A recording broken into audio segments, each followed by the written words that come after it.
తాకట్లో ఉన్న మీ బంగారాన్ని విడిపించి ఆ రోజు ఆన్లైన్ రేటుకి కొంటాం. Sharma gold company. దారుణంగా ఉందన్న, చాలా దారుణం.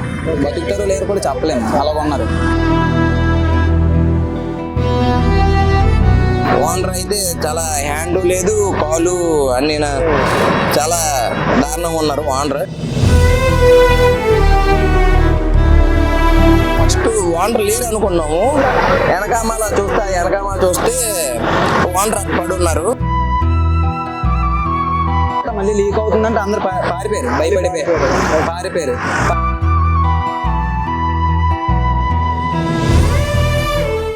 Welcome to Suman TV. నేను మీ చందు యాదవ్. విశాఖలో ఒక అతిపెద్ద బ్లాస్ట్ అయితే జరిగినట్టు తెలుస్తా ఉంది. విశాఖ ఫిషింగ్ హార్బర్ వద్ద ఒక స్క్రాప్ షాప్, అదేవిధంగా ఒక వెల్డింగ్ షాప్, రెండు షాపులు కూడా పక్కన ఉంటాయి.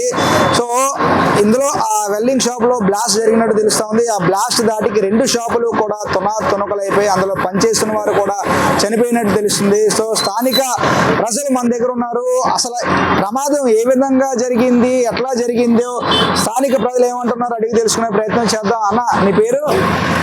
నా పేరు జిలానీ అన్న. జిలానీ. ఇక్కడే ఉంటారా మీరు? ఇక్కడే నేను లంచ్ చేస్తున్నాను. 3:30-4 సమయంలో సౌండ్ వచ్చింది. మేము గాబరగా పరిగెట్టుకుని వచ్చాము ఏం జరిగిందా అని. తీరమ్మా చూస్తే ఇలా సిలిండర్ గట్ట పీలిపోయిందంట. చూస్తే మనిషి వెనకదల బాడీ మొత్తం వెనకదల చల్ల చెదిరి పడిపోయి ఉన్నారు. ఇక్కడ పడిపోయి ఒక అతను ఉన్నారు, ఈ ముందున ఒక అతను పడిపోయి ఉన్నారు. లోపల నుండి చిన్న బాడీలు గట్ట తీసాము అన్నీనా.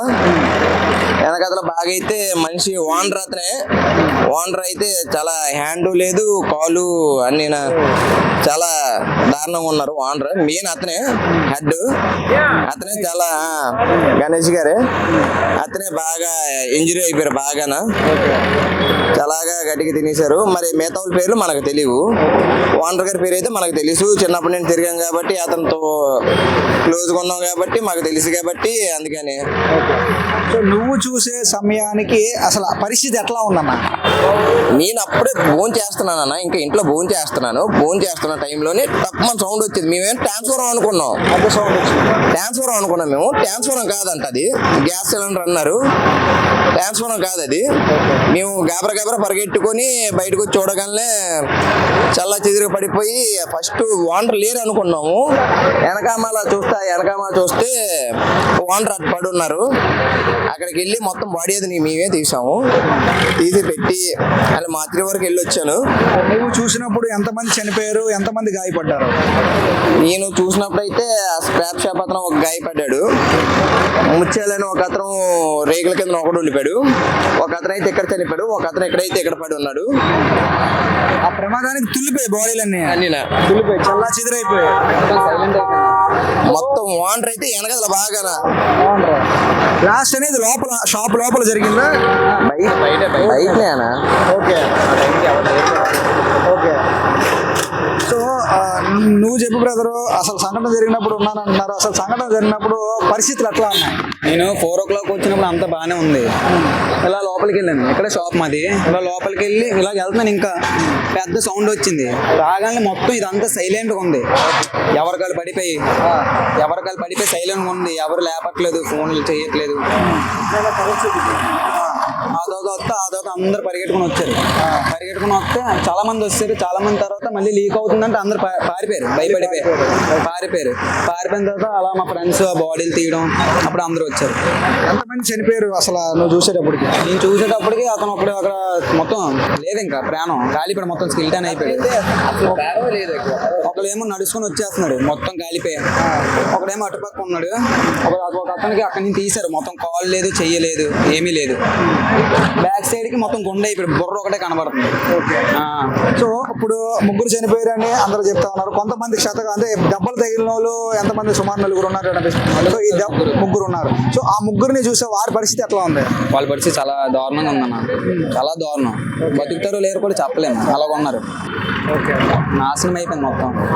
ఎప్పుడు అలాగ అవ్వలేదు ఇక్కడ. మరి ఆ టైంలో ఎవరు లేరు, లేకపోతే ఇక్కడ కస్టమర్లు చాలా మంది ఉండేవారు. 10 మంది.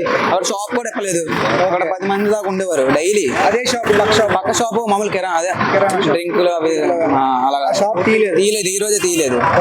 కస్టమర్లు కూడా ఈ రోజు రాలేదు, ఓన్లీ వర్కర్స్ ఉన్నారు అక్కడ. ప్రస్తుతానికి అయితే అలాగ అయిందన్న. సో ఇది నిజంగా ఇది పరిస్థితి. ఇక్కడ మేము చూసేటప్పటికి పరిస్థితి చాలా భయానకంగా ఉంది. కాకపోతే ఆ పక్క షాపు ఒక డ్రింక్ షాప్ ఉంటుంది. ఆ డ్రింక్ షాపు అదృష్టవశాత్తు ఈరోజు తీయలేదు. ఎందుకంటే ఈ రోజు కనుక తీసుంటే ప్రమాద మృతుల సంఖ్య మరింత పెరిగేది అంటూ కూడా స్థానికులు చెప్తారు. ఎందుకంటే నిత్యం ఆ షాప్ దగ్గర సిగరెట్ తాగడానికి కానీ డ్రింకులు కొనుక్కోవడానికి కానీ సుమారు 10 మందిలా ఎప్పుడు కూడా నిత్యం ఉంటారు. అటువంటిది ఆ షాప్ ఈ రోజు క్లోజ్ చేసి ఉంది. ఈ రోజు నిజంగా అది ఒక విధంగా దురదృష్టం అదృష్టం అని కూడా చెప్పవచ్చు. ఎందుకంటే ఆ షాప్ కనుక తీసుకుంటే ఈ పేలుడు దాటికి మృతుల సంఖ్య మరింత పెరిగేదంటూ కూడా స్థానికులు చెప్తున్నారు. మరోవైపు నిజంగా మేము చూసేటప్పటికి పరిస్థితి చాలా భయానకంగా ఉంది. స్థానికులు కాపాడుదామని వచ్చారు. మళ్ళీ లోపు గ్యాస్ లీక్ అవడంతో మళ్ళీ అందరూ కూడా పరుగులు తీశారు. తర్వాత కొద్దిసేపటికి మళ్ళీ అందరూ వచ్చి వీరందరినీ కూడా రక్షించే ప్రయత్నం చేశారు. కాకపోతే మేము చూసినప్పటికీ 3 చనిపోయారు. అదేవిధంగా 3 క్షతగాతులు ఉన్న వారి పరిస్థితి కూడా చాలా విషమంగా ఉంది. వారు కూడా బతుకుతారో బతకరో అంటూ కూడా ఆ విధంగా ఉందంటూ కూడా స్థానికులు చెప్తా ఉన్నారు. ఏదేమైనా క్షతగాతులకి మెరుగైన వైద్యం అందాలని, మెరుగైన వైద్యం అంది వారు బతకాలని అందరితో పాటు మనం కూడా కోరుకుందాం. చూస్తూనే ఉండండి సుమన్ టీవీ. వీడియో జర్నలిస్ట్ రవితేజతో చందు, సుమన్ టీవీ, విశాఖపట్నం.